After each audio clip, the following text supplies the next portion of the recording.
Hey guys, it's Matt Hanham here and welcome to the Amplify Your Business podcast.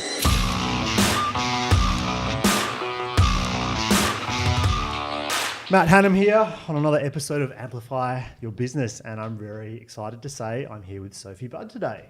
Hello. How are you, Sophie? Really good. That's good. So rather than me do it, I might just throw it to you. Just maybe if you want to let us know who you are, what you do. I'm sure you'll put it much more eloquently than I might. So if we can start there, that'd be great for those listening. Yeah, so I'm a chef. I've been working in kitchens for 22 years now. 22. And I know. And what, did you start when you were 3? Oh, thanks. No, I was 14 when I got my first job in the kitchen. And for the last 7 years, I've been running my business, Taste Buds Cooking Studio. And I teach cooking classes. I do corporate team building, catering, cooking demonstrations, anything to do with food, really. Awesome. Fantastic. Geez, that went so fast, but like 22 years is a long time to be in a kitchen. Obviously there's a clear passion. Yeah. And I think I've seen a lot of people start in kitchens and then move on to other things, and it's clearly a stressful place and a place that only the supremely passionate, stick around and hang on to. How have you sort of seen your career through there evolve in terms of that passion in the kitchen? Yeah. Well, look, when I was, I'd say 11 or 12, I used to bake cakes and not follow recipes. We had a bed and breakfast, and Mum just, lost it one day, and she said, you have to use a recipe, otherwise you can't cook anymore. And me and my friend at the time used to do afternoon teas for the guests, and we lived in a tourist area, so we'd charge £2.50 for a cream tea and make scones in the morning. So that's kind of where it began, and from a very foodie family, as in we always ate very well and healthy and big family meals. And then, at 14, I went to get a job in the local pub. And by the time I was 16, the chef had encouraged me to go to catering college. And, school was really horrible. I definitely didn't want to go to do A-levels and go to further sort of, academic education. And back then, being a chef was really what idiots did. It was when I told my family I was going to go to catering college, they're like, "Oh, okay." Not so much my mum and dad, but my extended family. And all my cousins were going to be lawyers and doctors and go to university and get degrees. And I did 2 years at college, and I did a hospitality course, but concentrated most in the kitchen. So how old were you when you did this course, sorry? 16 to 16. 18. So you did leave school early.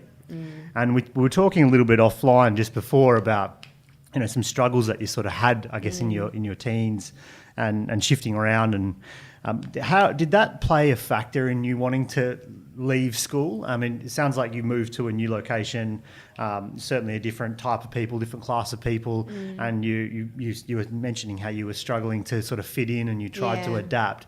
Did that then help or sort of lead to you wanting to leave school and move on and then start to do something that you enjoyed and loved? Yeah, I think, kind of to cut it short, I was bullied. I went to 7 schools, got bullied at every school. We moved house a lot, and moved from Kent, where I was quite well spoken, and we had lots of money, to Cornwall, where they talk very differently, and tried to fit into to that. And I just overwhelmingly didn't want to follow everybody else, and a kitchen ended up being a place where I just felt comfortable. I was natural. I just loved cooking and being in that environment. So it was the pathway to being a chef. It just kind of all happened quite naturally. And when the chef that I was working with, James, he was like, "You're actually quite good." And I was like, "Oh my God, I'm good at something," because I wasn't good at maths and I wasn't good at anything at school. And when someone tells you you're good at something and that you've got a natural talent, you kind of, at that young age, it's pretty cool. Awesome. So Taste Buds now, your business effectively is a place where you run some corporate events, I mean, from a catering perspective, but also you do cooking classes in school, and you also work with kids, etc. And I guess that's what you've been working on for the last few years at least. What does your vision look like, and where are you looking to take Taste Buds over the next 4 to 5 years? Yeah, good question. Because I do so many different things. Over the last year, I've really been looking at where is my real passion, and it is. I love catering. It's great fun. I've done some amazing gigs, and it's really great. But the team building is something that, when I talk about it, it does sort of bring me to tears a little bit, because the format of what I'm doing is we use rescued fruit and vegetables from Food Rescue, which is a local non-for-profit. Yep. Corporates come together and they get a mystery box and, all the larger ingredients, 2 hours competition style to cook. And then sit down and eat, BYO drinks, and then the rest of the food gets packaged up and taken to charity. So it ticks so many boxes, and it's so funny having a group come in. I had a team of 98 a few weeks ago, and I have Higher Persody Farm set up the whole thing. And everyone's in a different space, like excited, dreading it, like looking at me going, oh my God. 2 hours later, everyone's just like had the best time. Teams work in ways they don't work in the workplace, and people rise up who wouldn't normally. And the competition is great. Like, people, all the different teams competing against each other. I love being able to kind of manage big groups of people cooking. I thrive on it. It's chaotic, making sure that stuff's not getting burnt and it's edible as well, and then being able to use that food that's already was going to be thrown out anyway. The fruit and veg supermarkets throw out because it's not quite perfect, or it's a little bit old. Turning food waste into meals for hungry people. And, when I have teams at my studio, I take the food down to Tranby House, which is on Aberdeen Street, and they have about 200 homeless people go there every day. And I just love going there. Like, the response I get from the different guys that, I walk in and I've got these big boxes of food, and it's just, I think deep down in everyone, they want to be able to give back. And when you find a way that you can do it on a big scale. So I guess my answer is, I don't know how, I really should have, counted how many meals we've made this year by doing it. It would be in the thousands. I want that bigger. My big vision is that in every city around the world, you can have corporates cook food waste and turn it into meals for hungry people. So, that's the big pie in the sky. It's just so fantastic. Like, I don't even know where to start to respond to that. And I know what you do, but it just, if you start at the corporate level, you're bringing teams together that potentially can be somewhat dysfunctional.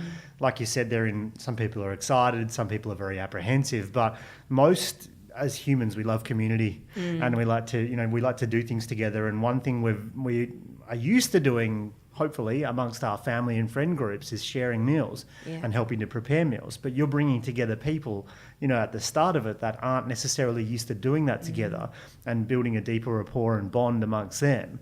Not only that, you're then taking food waste, someone's trash effectively, which is not trash, clearly, and able to use that same vehicle to then put out thousands of meals to people in need. And if you think of the entire ladder or the entire chain, it's just an incredible situation. And it's clearly far more than a business, right? Yeah. It's just it's a movement. And who comes to mind there is Tony Robbins, who has his wanting to feed I think it's 1 billion people mantra. Check that out. I think he works with Feeding America, and he's produced I think some of his books or something he's done recently. All the proceeds go towards that, and whatever people put in money wise, he'll match dollar for dollar. And he started at a very early age, because as a kid he went without some food over a few Christmases, and they struggled. So he's gradually built that up over his life. And it sounds like very much a similar journey, where you've seen the input that you're able to, what you're able to provide to people, and you just want to scale that, right? Yeah. So everyone listening, there's certainly a way, I'm sure, to help Sophie move this into different cities and get this going. And it's a concept that's brilliant on so many levels. Yeah. And it's I don't know, when I wake up in the morning and I know I've got a team building, I'm just excited. And I've had a few conversations with people that, maybe it isn't Taste Buds anymore, or Taste Buds turns into a social enterprise. Yep. And And, you know, rather than and that profit maybe going to countries around the world, like a project like the Hunger Project, so that it literally is just a machine, you know, literally turning food waste into meals everywhere. Yeah. And that money being distributed in whatever ways to feed people wherever people are hungry. So, and I think there's so much value in the concept of people being able to actually do something. And what I mean by that, it's easy to pay $50 on your credit card for something, but the impact on the individual who's giving, even if they're giving nothing, they're just giving a little bit of their time to then help give back. Like, you're creating this system and this model that allows them to actually feel an impact for what they're doing. And that's on a selfish basis, but I think that's a good thing for them to feel that, you know, that contribution effectively, which I think you're right in saying that so many people are longing for a bit more contribution. And I think we do get a little bit stuck with the label homelessness, and there are so many great charities impacting homelessness. I think what's not talked about, and what, you know, why I love working with Food Rescue is they're providing to, you know, families that have no food, you know. There's so many families living in cars and dropping their kids to school every day, and, you know, the what we can't see going on in Perth is huge, and when you start to have a look at what's really going on, even just being able to contribute. I went to the shops the other day, and it's really bad, but there's this cake at Miss Maud's that I love, right? And I bought it, and I've lost nearly 10 kilos recently. So I was like, I shouldn't buy it. I want it. So I bought the cake and I walked out, and there was a homeless guy sat there, and he was asking for money. And I was like, I said, do you like cake? He said, I love cake. I said, I'm going to give you my cake because it's just going to end up on my bum. And he just laughed at me, and I was like, good. Okay. So still got the pleasure of buying it. You just got to pass it on. And that's, you know, we can give money to homeless people, or maybe buy them a sandwich or a coffee, but this is impacting way bigger. And I also donate, from every person that comes to a team building, donate to Food Rescue as well, because you know, check them out on social media and their website. They're impacting really a tiny percentage with the facilities they've got and the vans and the volunteers. They have the cargo carts that go around the city, picking up all the sandwiches, sushi, and then taking them out to hungry people as well. So more stuff like that. And there's amazing stuff going on all around the world. There's such a big shift in people wanting to make a difference that I love it. I think it's the whole next, not that it's ever not been a movement, but I think we're seeing a situation where people are more aware of it, wanting to and realising they can be philanthropic in a more micro way. And also, I think there's going to be a lot of change in the way we operate and work, and that's going to allow us more freedom to be able to do things, to give back and help more. And as we become far more focused on vision and purpose, we're going to see a lot more people be able to sort of give a lot more to the world, because we truly do have the wealth to be able to impact, you know, those of us that aren't, you know, that are struggling more than others. And it's just a matter of people being able to find a mechanism and or a system to be able to jump on board and help, because there's a lot of passionate people, but I think there's also a lot of passionate people that are looking for a vehicle to help them even live their purpose and help other people. So when you started Taste Buds then, and was this the original purpose? Nah. It's okay that it's not, but I just was curious if that's what you had in mind, or did you started catering, you started doing like classes and corporate sort of team building, and then you realised that you were able to impact as well. Okay. It's a bit of a journey. I'll go back to before I even came to Australia, and I worked at Jamie Oliver's 15 restaurant, and my job was pasta gnocchi risotto, and then teaching one of the trainees. And it was the first year of opening. It was like probably the hardest year work of my life, but at the same time, it's the first time I'd ever really cooked Italian food. It was the first time I'd taught someone to cook. Yep. And it's the first time I really got to see the impact of changing people's lives. And, you know, we had 21 trainees come in and we graduated 9. and just being so proud of them that in a year they'd trained themselves as chefs, and all of the emotional spaces they've been through and dealing with their lives. And then when I came here, I worked in another cooking school, and then thought, well, I want to do my own. And did start with a few little catering jobs and then a few cooking classes. So it really was a cooking school. And I had a dream of a venue. Like, I wanted a long table. I wanted enough space for 20 or 30 people to cook. I wanted a walk-in cool room. Yeah. That was really important. A commercial kitchen. I didn't want to be in the middle of nowhere, like out in Whoop. And I had a dream, but I wasn't doing anything about it. And I did the Landmark Forum 7 years ago, and in the 3.5 days I went, I can do anything I want. And I literally went out, and within a few weeks I found this space that is now the studio, and it was this smelly butcher's shop, and there was like sausages in the fridge, and it had gone bust for 4 months, so it was pretty disgusting. But I just knew that I could have my long table and my ovens, and it had a cool room and the commercial kitchen, and so yeah, started with classes and catering, and always did a little bit of team building, and used to just buy produce, put it in a basket, cover it up, and that was your mystery box. Yeah. And then I've been an ambassador for Food Rescue for 4 or 5, or probably 4 years now. And then that sort of came in, well, why don't I do this? And so I've been doing the Food Rescue Mystery Box Challenge, is what I call it, for a year. And it's now the main, really, I love doing everything else, and I will continue to do it, but it's like my baby. Yeah. So was there anything sort of holding you back when you got started? And it sounds like there's a couple of things there, and it helped when you went to this event to give you a bit of kickstart. But what do you think it was that was holding you back or stopping you from getting going? It's just self-doubt. Yeah. You know, who am I to think I can start a business? And really there's many books out there, but, you know, creating a business is... like, I had no idea what I was doing. When I look back, I was so naive. And but who isn't, right? Like, until you do it, who isn't? Yeah, it's crazy. True. But it's been a journey, and as all things do, they evolve. And it was just trusting myself. Yeah. It was just trusting myself, and that I think we all have it. Can I do it? Oh, of course. So what do you think, like, if I can trigger, what do you think gave you the permission?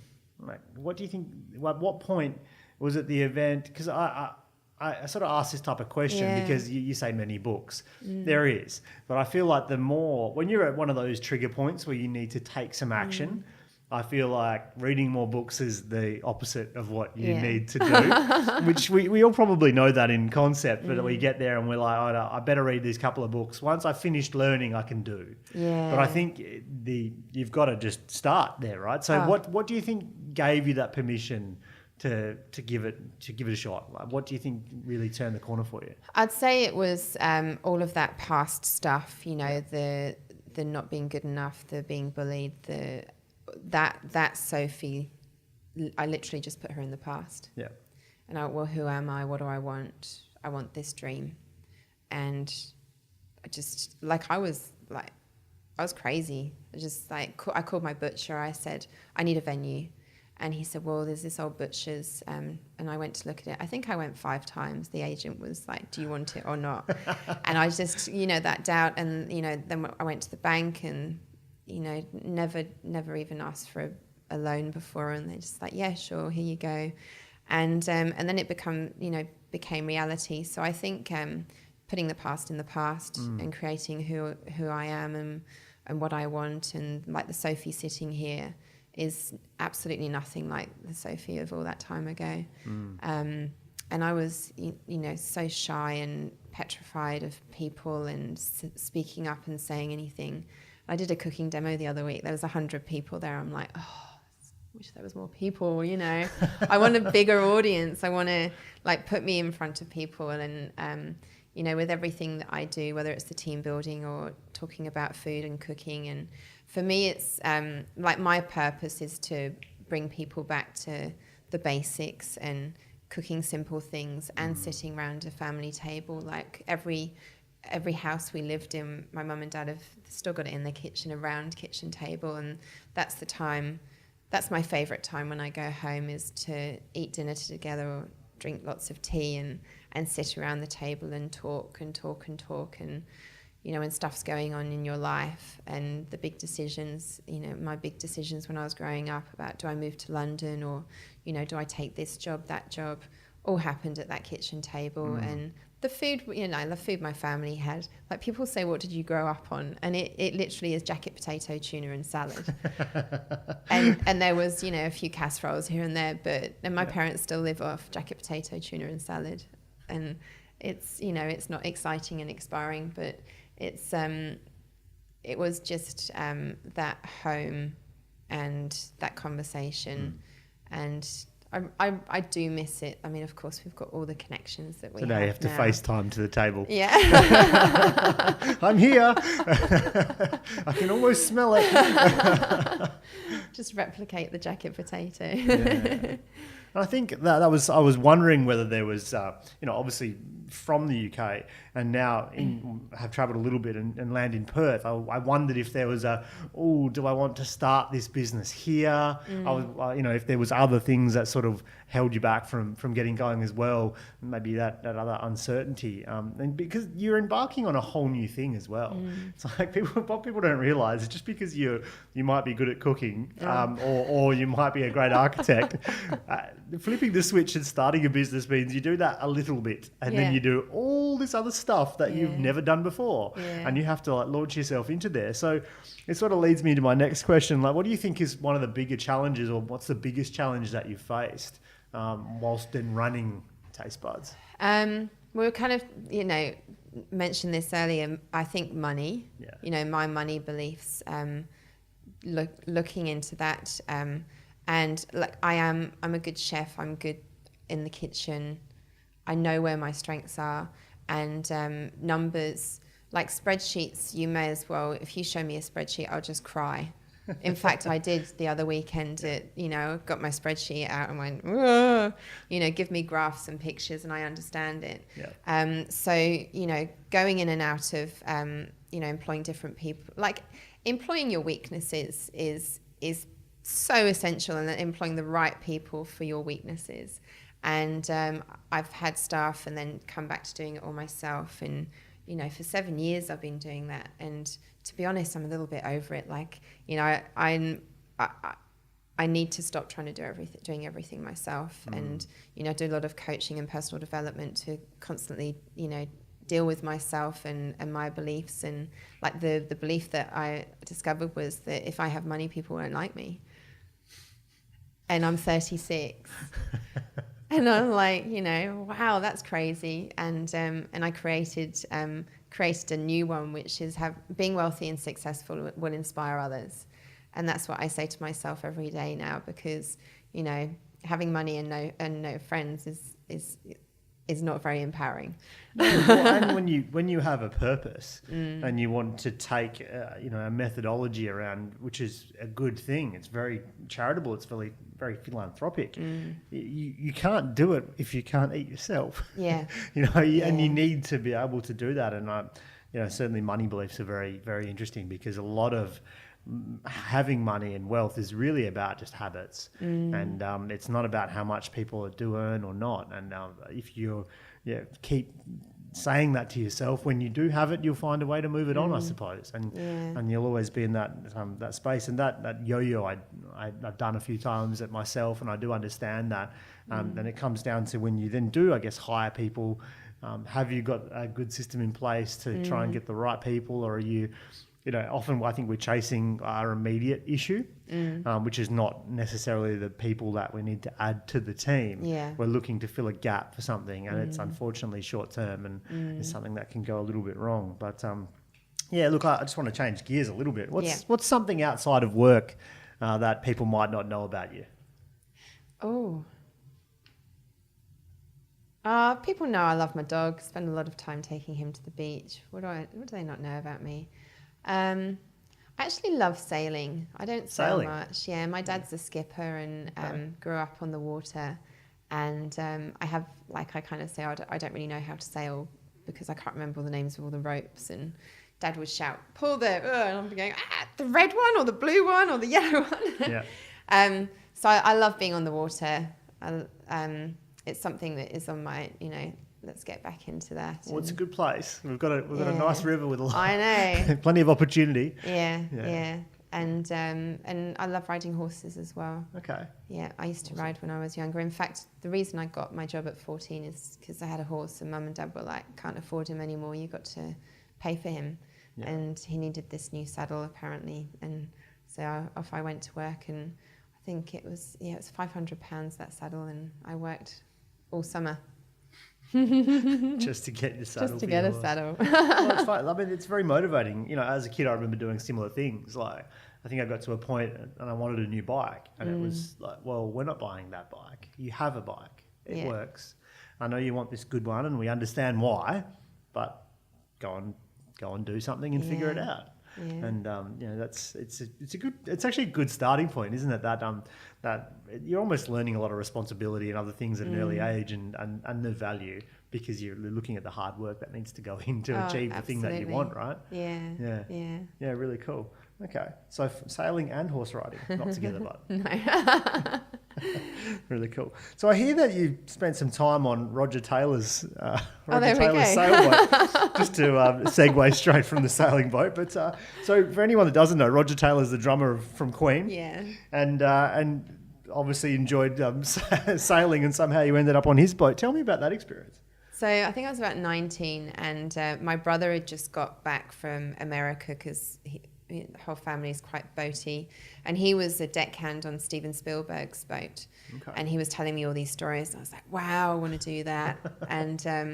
And Tiger Lily is Roger's boat, and it's kept in Falmouth, which is where I'm from, and someone knew the skipper, and I don't know, maybe I just phoned him and said, I'm a chef at 19, like, oh my God, I was again naive. And he said, well, if you want to get into the industry, we're going from Cornwall to Mallorca.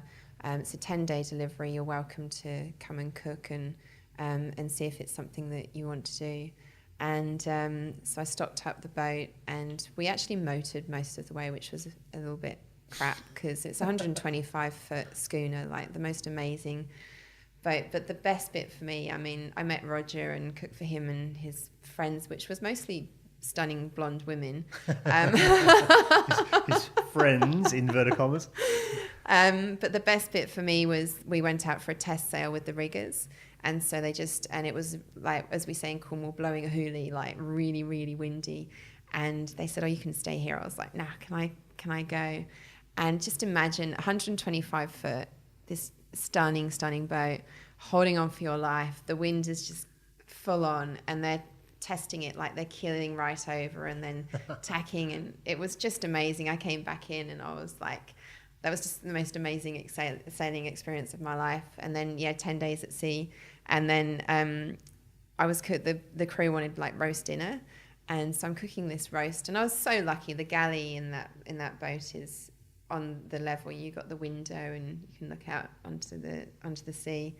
And then they were like, oh, we're going to sail into Palma. And we've been upright for the whole time. And then all of a sudden it's like this. And I'm trying to cook roast dinner and like holding myself like in the galley, trying to get it all done. Anyway, we moored up in the marina. And then they all went, oh, we're going to go for a drink. And they all buggered off. And like 4 hours later came back and the dinner was cold. So yeah, it must be pretty tough, like the boat moving around like that. How on earth do you? I guess that's probably a pretty common story, right? It's all pretty. All the drawers have catches on, and the stove rocks, and I spent time in the boat, but not when someone's trying to actually present a quality meal. Like it's usually where's the bag of chips? Yeah, everything moves the whole time, and but it's great. It was great being out there, and the Bay of Biscay, which is historically quite rough. It was just dead calm, and we just motored. And so from there, was the decision made that you wanted to keep doing this, or did you move on from? I did one other job. I did a 3-month contract on a big motorboat and joined her in off the east coast of Italy, and then we motored down through the Corinth Canal, which is sort of how you get from the Mediterranean through to Athens. It's a very thin canal. So you bypass like most of Greece. And we lost our engines in the middle of the canal, and I'm taking all these pictures, and there's a sign saying don't take pictures. And there's a guy there with a gun. I was like, wow, there's people with guns in Greece. Oh my God. And then we got to Athens, and it was winter, and there was all of these enormous boats. Like we were quite small, it was 35 meters, and no crew. So there's 6 of us, and we had to be available in case the owners flew out from London. We had like a 5-hour, panic stations. Yeah. And I've never been so bored in my life. Cooking from 8 a.m. working from 8 till 5, cooking for 6 people. I cleaned my fridge with a toothpick. Like, lost my mind, and we drank quite a lot. And there was no Asian ingredients. And we just thought, I just wanted to make, something, and tried growing coriander in a pot on the windowsill. It didn't work. And you get in the car, and of course it's on the wrong side. And they were building for the Olympics at that time. And there's just like, how they do stuff is like completely dodgy. And you get in the car, and I'd go with the head stewardess into the supermarket and be like, right, you ready? And you just drive. Like, sometimes you stop at red lights, depends what everyone else is doing. And then you get to the supermarket, park the car, get your trolley, and if I left my trolley like in the middle of the aisle a bit too much, people just ram your trolley out the way. And it was like, you get back to the boat and just be like, thank God we're still alive. Sounds like interesting times. I mean, you've cooked and worked with some really interesting people. I mean, catering for Adele. I've got a list here. I mean, the Queen and the Duke of Edinburgh. You've actually cooked for Kate Winslet. You worked with Rick Stein, Jamie Oliver. Is obviously name dropping there. But like, is there something? Then have you learnt anything interesting from witnessing some of these people? Something that you've then brought back and carried into your life? Maybe the way you would go about things. Yeah, absolutely. Good question. That everyone's just a human being. Yeah. And it doesn't matter who you are or what success, or, whether you were born whether you were born as the Queen or whatever. It doesn't matter, because at the end of the day, we're all human beings, and we all operate the same way. We all have our own crap. And I like that. We all have our own crap. It's so true, right? It's just... Everyone does. Even the Queen. Even the Queen. I'm sure she's got plenty. So I think... So how I'd bring that into my life is like being authentic with people, not trying to put on an act and be a certain way or look a certain way, and just I just want to be me, and I want to express myself for whatever's going on. And if I am having a crap day and you ask me, I'll tell you. But and if it's awesome, it's awesome. And I think that we're in a society, and people look at social media, and people say to me regularly, oh, you're doing really well, and because I'm really good at putting stuff on social media, the good stuff. But who puts bad stuff on social media? Yeah, I know. And when I do, like, sometimes I'll put something really raw, and no one responds. Like I'll post a new profile picture and get hundreds of likes and stuff. And I posted the other day, a friend of mine, Jackson, is a real estate agent, and he's trying to sell the house of where in Yanchit, where the kids got murdered by their father. And he's created a project, getting all these amazing people to paint it, do the garden, all of that. And I put that up, and only him and his brother liked it. And so it's kind of like, and that's what we're like. We want to see good stuff and happy stuff, and when something real's there, we don't know how to deal with it. Like, people cross the street if they see someone homeless. I cross the street when I see those kids who are really excited about, the charity or whatever they're trying to fundraise for. Yeah. And if they catch me, I say, look, authentically, I do a lot for charity, and this isn't a charity that has my heart. So thank you. I'm not being rude, but That's a good answer. I'm going to go over here. That's a great answer. Yeah. So, yeah, and I don't know, celebrity, I think because I've cooked for celebrities for like it's knocking on 20 years now, and you know, it was amazing cooking for Adele. I think the best bit for me was because it was in Subu, we just had the door ajar, and because she rehearsed so much, just that being in the presence of such an amazing voice and woman. And I came in one day and my chef Chris has got like this jungle music going in the corner of the kitchen from his phone. I'm like, what are you doing? Turn that it's garbage Adele. off. Yeah, cool, really cool. And I think, it's easy to forget, and social media is the same thing. Like, we're all still people. And a lot of people, I think a lot of people complain that we only put the good stuff out there, but people aren't necessarily comfortable with sharing the bad stuff, and it's not necessarily a problem. It's just when certain people look up and aspire to certain celebrity and sort of forget that they're still a human. They still have other, they have their own crap, like you say. Yeah. We all do. And that could be in any walk of life. They're just well known, and people are looking at them, which is even part of their own crap too. At times, is dealing with the fact that they can't do anything without it being watched. Yeah. Exactly. Yeah. And I mean, there's so much available for us to watch and see, and like I love watching Will Smith, any of his interviews, just because he's just his ethic and how he is and how truthful he is about his life and stuff. You come across the people that when you're inspired by someone is because you see something in them that you want. And, we are bombarded like with stuff, and you can spend hours and hours watching videos on Facebook and stuff. And it's funny because my mum's always been alternative, like, we never had white sugar or white bread. And, from a very young age, we were very healthy. And so I was brought up with that. But God, I rebelled against it. I was like, nah, I'm not going to do that. And, it's funny, she sends me all of these links, and she's really into Sadhguru, the Indian guru guy. And for about a year, I'm like, nah, it's not my thing. I started watching him the other day. I'm like, wow, this dude's awesome. He literally, how he speaks to people and laughs, and people ask him a question, he just laughs at them and goes, what do you think? And people answer their own questions, like, because some of the questions we have are so ridiculous. Yeah. And if you just stop for a minute and look inside and go, what's my gut say? What do I really think about that? What choice am I going to make? Then there's power there.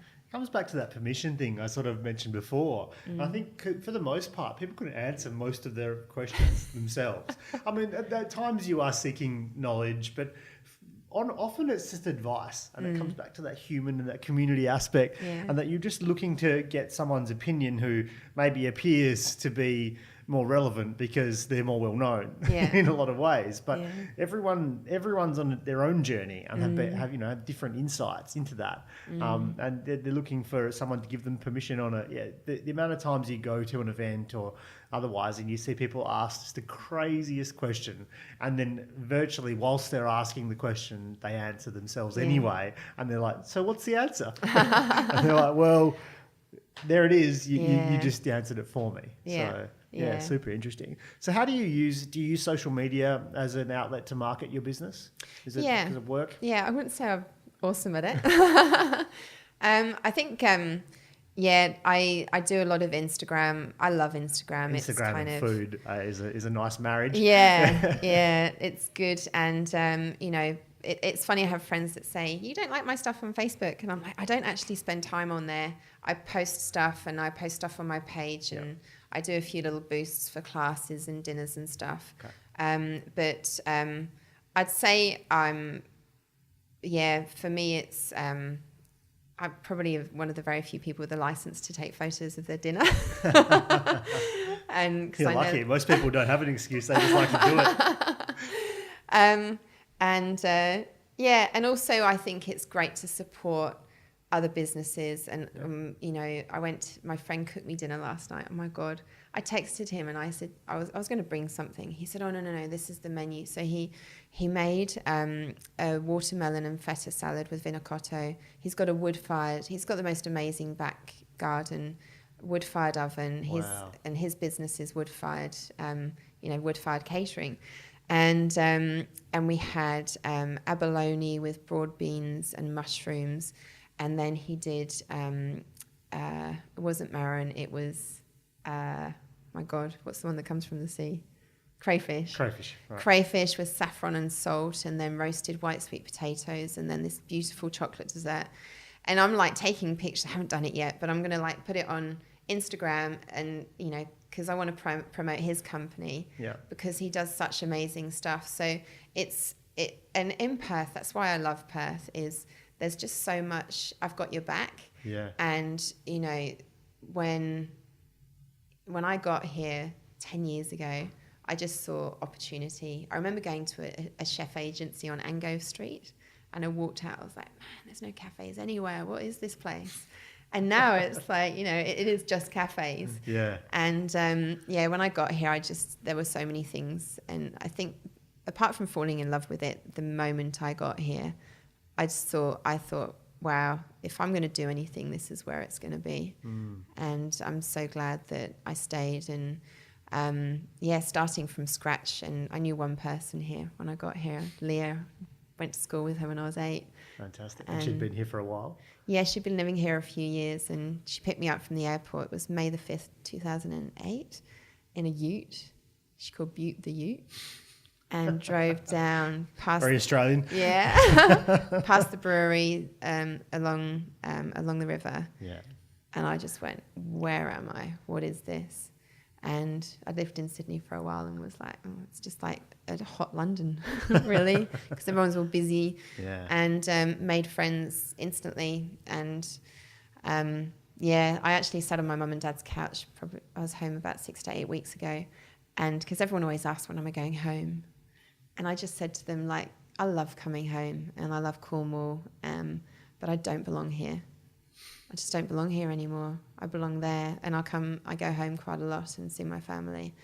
But Perth's home, and, especially not the weather the last couple of days. No, but, we can handle a few rough days, Yeah. It's so stunning. is the weather, is that a big part of it, you think, or just the people, the size of the city? What is it that you... Do you know what? It's everything. I love the summer. I don't like winter at all. Get a bit grumpy when it's too cold. Everyone, like I said, everyone's got your back. There's so much people sharing experiences, and especially in business, like the power of small business in Perth is incredible. And also for me, the produce. It was crazy to me that we had such a huge growing region.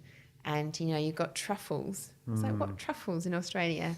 Truffles and potatoes and, all of that great southern stuff. Yeah. And then you've got Kununurra with chickpeas and watermelons and quinoa. It's like, it's just amazing. And I love going to, did I say Kununurra or Carnarvon? I said Carnarvon, I think. I meant Kununurra, but I love Carnarvon and going up there. I've got some friends up there, and just the abundance of amazing produce that we have. Very different climates, what we're able to produce and bring to our city as the conduit. Yeah, that's right. So, something I've never really considered, but I guess I take that for granted. Yeah. And we can always get a very broad range of local produce. So it's obviously everything that you like then. A lot of people say the weather, but it seems like more than that. So I guess part of that is lifestyle, and I wanted to lead into the question, how do you sort of structure your week then? And I guess coming from, the reason why I ask as well is coming from that food industry, chef space, it can be pretty brutal on the hours. And it seems like you've structured yourself in a place where you have much more reasonable hours and get to enjoy a much better lifestyle than I guess the average person in that industry. Look, I've got to be honest, I go up and down. Yeah. At the moment, I saw someone yesterday, they're like, wow, I've never seen you so chilled. And, because it's a little bit quiet for me at the moment, but, see me during Adele. And I was like, super stressed, I tired. did see you during Adele. I saw you halfway through the day at one point, and I was like, "Oh yeah, okay. Oh, that's right. Let you be." But and look, it took me 6 weeks to recover from that, the stress and all of the unknown stuff that happened in last minute, and so I still haven't worked it out. But I think one thing I'm really getting is just being present. So at the moment, it's a little bit quiet. I'm enjoying seeing my friends and, going to dinner, like having my friend cook me dinner and chill out, because I know that from the 5th of January, it's going to get crazy again. Yeah. And there's another mentality being a chef, of, when I started out, the longer hours you do, like if you pick up extra shifts, the more respect you have. And so I've come from literally like 14 years old, the harder I work, the more respect I'll get. Getting rid of that is crazy. And, there's being around a lot of entrepreneurs and in the circles I'm in, people are like, yeah, I just work 2 days a week. I'm like, wow, and then like striving to how can my business run with me just doing the things that I love, which is like being in the kitchen and doing that stuff. But I tell you what, it swings and roundabouts. You think you got one thing sorted and then something else happens and you're like, go back and I've got some big opportunities next year that I'm looking at more music stuff and going, well, like I really need to work out for the... Is that catering for music? Yeah, okay. Yeah. So they're your intense, like really intense periods, but I guess so you need to break them out and make sure you've got some space in between. Yeah, and stopping and I've literally in June I moved in with 3 girlfriends, and so I have people to talk to, and we have a very when we're all home, quite a social household. The house I lived in before, I was just sort of renting, and I had one housemate and she wasn't around much, and I'd just be on my computer the whole time. I'd sit on the couch and 11 o'clock at night, and then like it's so easy to get stuck in your laptop. And I mean, I've got piles of lists to do, and it's just going, right, well, what's actually going to make a difference to the business? Which pile first, right? Yeah. I went to a festival recently, and I was watching this magician, and he was doing his thing, bit of juggling, and then he started doing this plate spinning, and he had 8 plates lined up. I'm sure you've seen it before. Then running back and forth, like the kids are loving it, and I just thought that is just a metaphor for an entrepreneur's life in a lot of ways. Like you just think you've got 1 or 2 plates nailed, and you move over there, and then the next one starts wobbling, and you're always racing back and forth, and there really is never an off switch. Yeah. And you've got to learn how to. It is 24/7 at all times. So you have to learn how and when to give yourself enough time. Yeah. And that also I find does ebb and flow. Like sometimes you need more time. Yeah. You need other practices and or meditating or whatever it is that you do.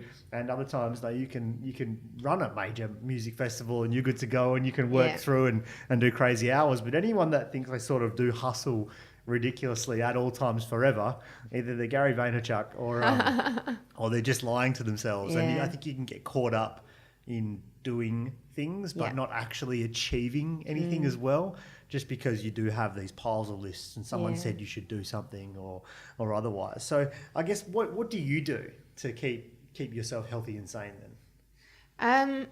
What do I do? I take the dog for a walk every morning. It sounds like you're going to say it. I know. Dogs. But that's it's my thing. Yeah. And my housemate's got a dog, so I get up at, before 6 every day, and I get to the park and either run or walk or throw the stick or, cool. So keeping active, and I have to do it in the beginning of the day because it never happens if I think I'll do it later. And taking care of sort of mental health by doing personal development, and I'm not very good at meditating. It's something that I'm really trying to schedule, and starting to read more as well, because I'm just not a reader, and there's so many like amazing, especially business books that I want to suck up and And just, spending time with friends. There has been a big complaint over the last few years that my friends don't get to see me because I'm always working. So actually scheduling time to see friends, and now there's so much technology as well. Like was with my staff, I used to have like paper timesheets, and I know, like, how quickly has it all changed? And now I've got deputy, and it's like, I can just ding ding ding, and then my phone tells me if people are running late, or it's just amazing. I'm like, wow. And I've learned about lots of new ones. I'm like, right, which ones are actually going to make a difference in the business? Which ones can I implement? And for scheduling time off, like in my calendar, I have SB off in yellow, and I get really attached to that. And Sundays is my day. I love Sundays. I generally can't sleep past 7, but it's good to just sort of lie in bed and just not have a phone call or anything to do. And then sort of by the afternoon, I'm like, I love emailing people on Sundays because no one replies. And then I'll go and hammer out 20 emails and know that they're not going to get back to me for a few days. So the catch up. Yeah. So all of that stuff. I think the balance is like, everyone wants to have a work-life balance or a business-life balance. And, I don't have any children. My dog is like, it's my main responsibility apart from my business. So, just making sure you take time for the things that are important to you. And going back to England is really important to me. Like 2 years ago, we had a lot of stuff happen in the family, and we're now so close and connected, and it's amazing. And I've got 2 nieces, so that's important to go back. And when I'm there, to be present with them and spend time with them. How often do you get back? Once a year generally, but sometimes I'll sneak in another one. And I think that's it really. Working out what's important to you. Do you consume a lot? I mean, you started reading, but do you consume a lot of podcasts and other vlogs and videos and things? Is that I've started? You've started to? Just recently. Addictive, isn't it? Yeah, just recently, and it's funny. Like I'll just I had Pandora for however many years and just loved it, and of course that went, and I'm like, and there's all of these different other music apps, but now I'll put on. I'll put on, like, not watch the YouTube video, but I'll put the audio on and listen to that when I'm driving, and audiobooks and, podcasts, and because it's just that subliminal knowledge and stories, and there's so much in people's stories, like it's gold. Yeah. I love listening to it, and kind of them putting, how could I put that into my life, or what did they learn that I could learn from as well. And you can just do it. Like, the great thing about audio in that situation is you can just do it when you're, even if you're cooking or whatever. Like, you can sort of do that as a secondary task and get lost in whatever the manual process and task is. Like, one thing I love doing is actually manual labour. I don't mind doing some gardening or other things or moving heavy objects. If you put a podcast in my ears, I'm quite happy to do. And I find that I enjoy doing an active type activity as a break up to the very much intellectual communication, type of work that I do all the time. So I enjoy stacking a pile of bricks or shifting some sand, and often do that consuming someone's story, because you can get lost in their situation, and the storytelling aspect is the best. Like I try not to try and learn things too much. I try and learn through their stories. Which is really cool. Absolutely. So if you're getting into books, if you had to take one book into solitary confinement for 12 months, what would that book be? Oh my God. This really shows how little I read. That's okay. What book would hold you together? What would you want to keep reading? I don't know. Do you know what? It probably wouldn't be a business book. No, it doesn't have to be a business book. I had a comic book, it said yesterday. It made a lot of sense. He said, well, I've probably been a bad boy. It would probably. This was Tyson Franklin, who I had on my podcast, and he said, look, I've probably been a bad boy. I probably need to reconsider it, but I probably need to cheer myself up as well. And I'd probably take a comic book in. Yeah, true. Do you know, it'd probably be an autobiography. And I don't know, just like So, and I haven't read it, and I'm sure he has one like Marco Pierre White. Okay. Someone who's like had the biggest life journey and would have a million stories to tell about it. I think that would be, and someone inspirational as well, because we've all come from something, and generally we've had stuff or bad stuff happen to us or bad experiences, and then in autobiographies they take that and then that's what they build on and who they become, and then it's like the happy ending kind there's of. always a journey and some hurt somewhere, right? In many different ways, but there's always something. So Marco Pierre White or someone like that would be your person that you'd want to sort of track and consider their journey. Yeah, interesting. So what's your favourite Disney movie? Oh my god. Not prepared. Disney. Oh, no one's prepared. Yeah. My friends actually laugh at me because I don't watch any. They're all going on about Moana and stuff like that, and I wouldn't know. Disney movie.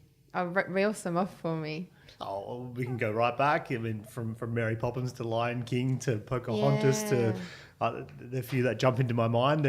There's many. Yeah. They all have a lot of stories to tell, right? I mean, I guess having a 5 and a 3-year-old, I sort of get to rewatch some of these things, and it's like, wow, there's some incredible stories that are being, and values which are being set into a lot of these movies. So that, I mean, there's many, but I guess I loved The Wizard of Oz. Wizard of Oz. Yeah, that kind of, I love that magical kind of dream world kind of stuff. Yeah. Okay, cool. Yeah, it's very interesting, and it's funny when I hear people's responses. It always makes a lot of sense, you know. And you hear like, I can see that. I can see why, whether they're a fairly humorous type person and they've leaned more on, a Toy Story or something like that, or but there's always a value, set of values and stories in there that come through. So I like it. It's an interesting question. But how about on your phone? What's an interesting or unusual app that you might have on your phone that people might find interesting? I have, it's called My Essentials or something. It's an essential oil. Like you put in a symptom or an emotion and it tells you which essential oils to use. Right. Or you put the essential oil in and it tells you what it's good for. Okay. Because I'm a little bit of an essential oil freak. Yeah, I don't know much about essential oils. So they're amazing. So you've got an app, and if you're feeling a symptom or otherwise, you pop the symptom in and it tells you which oil. So do you have like a set of oils that you... I've got all the oils. Do you normally buy them in sets? Like... Is that how that works, or? Yeah, I do. I use doTERRA, and that's kind of like you buy them over time, and it's kind of, and then they have blends, which are kind of I wear as perfume as well, and it's a bit of a gross story. But I'm going to tell you, my mum used essential oils for years, and I just you put them in a burner and they smell nice. Yeah. And on my feet, I had in England we call them verrucas, really painful. And I had them for 10 years, and I've been to the doctor. I had them frozen, and nothing had worked. And someone said, use oregano oil. I went, oregano oil? What is that? And so I got some, and within a week, that all disappeared. Right. And I went, wow. And of course, being brought up by my mum, I know that this stuff works, but I literally had to see it for myself. And I went, oh my God, this is amazing. And I put oils on my dog. Sometimes he's got his buddy Stu that they hang out all day, but when I've lived and he hasn't had a mate, to hang out with during the day, if I've got a big day at work, put a bandana on him and put some lavender and he just gets all chilled out and lies in the corner. I love it. And so they're great for emotional and they're edible as well, the ones that I use. So I made raw chocolates the other day and I put them in my fridge, and my housemate Alana, she just can't stop herself. And I reckon there's 20 chocolates there, and I went in the fridge the other day and there's 2. And she's like, it might have been me. It was me. And they're delicious, put, peppermints in the chocolates and stuff like that. So. Sounds a bit like my fridge if there's any chocolate in it. Yeah, so cool. I love that one because it's... So, sorry, what was the app called again? I think it's called My Essential. My Essential. Yeah.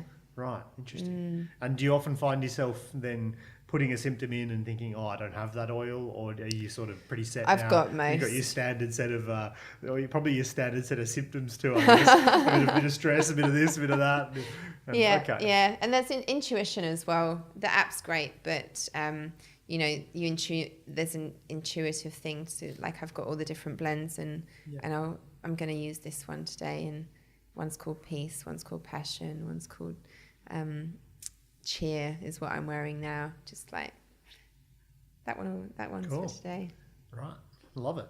So I usually like to finish off with a question for people out there listening, whether they're just starting a business or growing their business. But if you had to sort of pinpoint one thing that you would recommend people to do to amplify or grow their business, what's that one thing that you just think is the most important thing that's coming to your mind right now? So it's got to be like where your heart is, whatever whatever the part of the business or the thing is. When you share about it and tell people about it, that people get touched by what comes out your mouth, and they're like, wow, the love of your business shows in your expression of what you're talking about. And I think that's just so important it's very easy to start doing stuff for money or stuff because people want you to do other things because you're under a label of, oh, it's a food business, so she'll want to go and do this. And is to go, right, well, is that part of my pathway? Is it what I'm passionate about? Yeah, it'd be fun. And then going, nah, this is what I'm aligned with. And, I have spoken to people that I just want to start this business because I want to make for money. And you got to do something that you love. When you're going to get up every day and deal with all of the, I won't swear, like the stuff. Oh, you can swear. The day after day.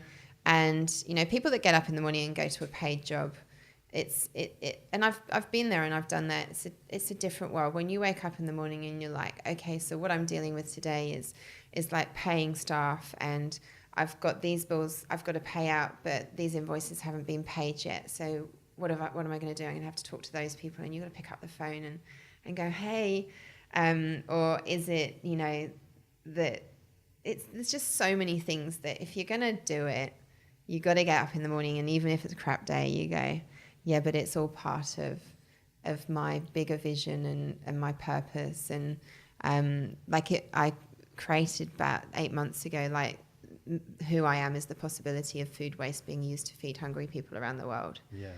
And so that's my 7 years down the line, work that one out.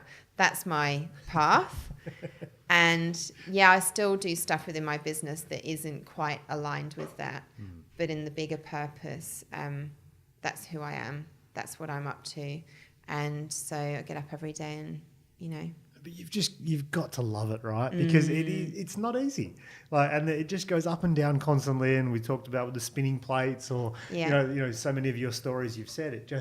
The only way to keep going is to really be deeply interested and love what you're doing. And that, like you say, there might not always be directly related to your purpose, but without being, in your business and without having that as a vehicle to deliver on your purpose, it wouldn't be possible if you were in an employed situation, or your time was chewed up elsewhere. You couldn't do it. You couldn't live that, and you need that underlying sort of core belief and purpose to allow yourself the freedom to deal with some of the hurt, because let's face it, it's personal. It's personal. You so take personal. it personal, and it's like even a good day has its ups and downs. Like every day isn't just a mono line, is it? Like every day has that happened. Oh, this is good. Yeah.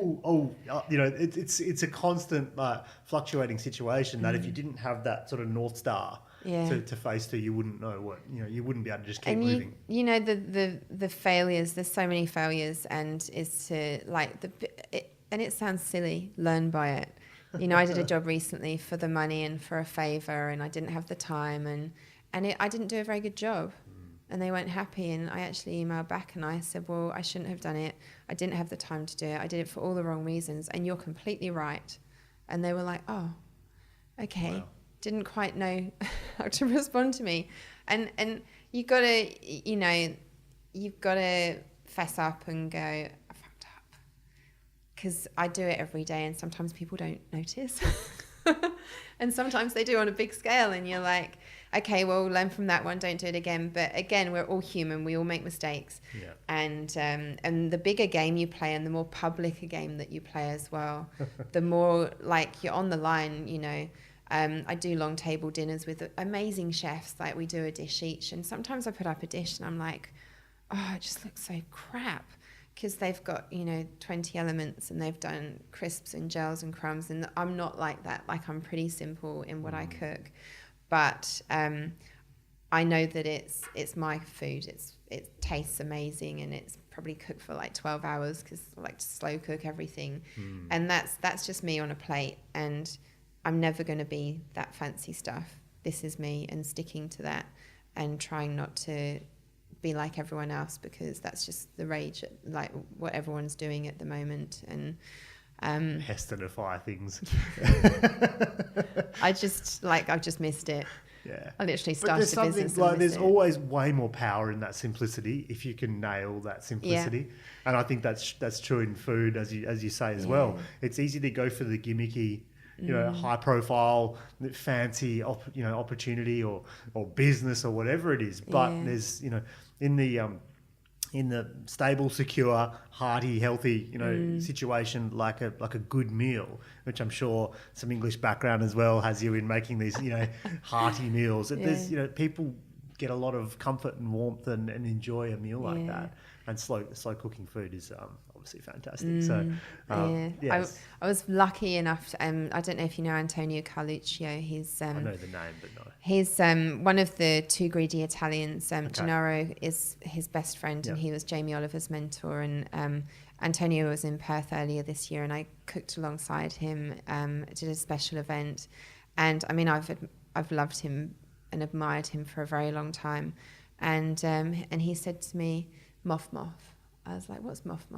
Minimum of fuss, maximum of flavour. And the dishes that we made were from his book, and they were so simple, but there was just all of the important things about the seasoning, and he was specific about how long, you know, the texture of the pasta had to be, and this and this and this. And that's what it was about, is even though there's only 7 ingredients in that whole dish, is that they all work properly together. And I think I just got re-inspired by that and went, I don't have to try and be anything else.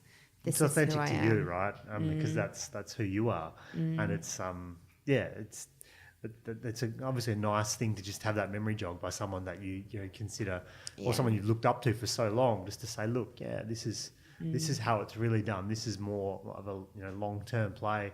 It's easy to get caught in the gimmicks, right? Yeah.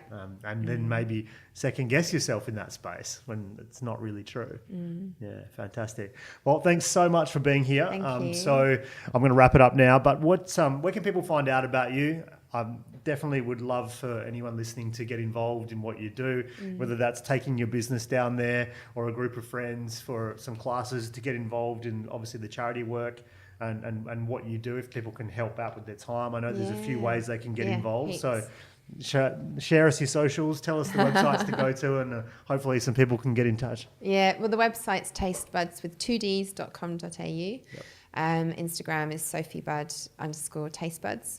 And I've got my Taste Buds Cooking Studio Facebook page. And then I've got my personal page, which is just Sophie Budd. Fantastic.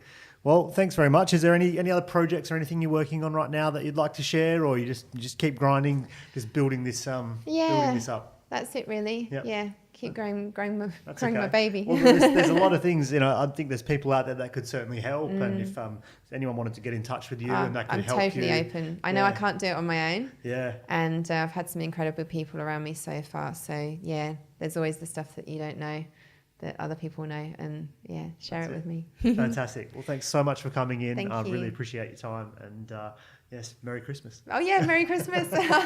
Hey guys, it's Matt here, and thanks so much for listening to the Amplify Your Business podcast. It means the world to me that you've listened all the way through, and I'd love it if you could share it with your friends, if you want to.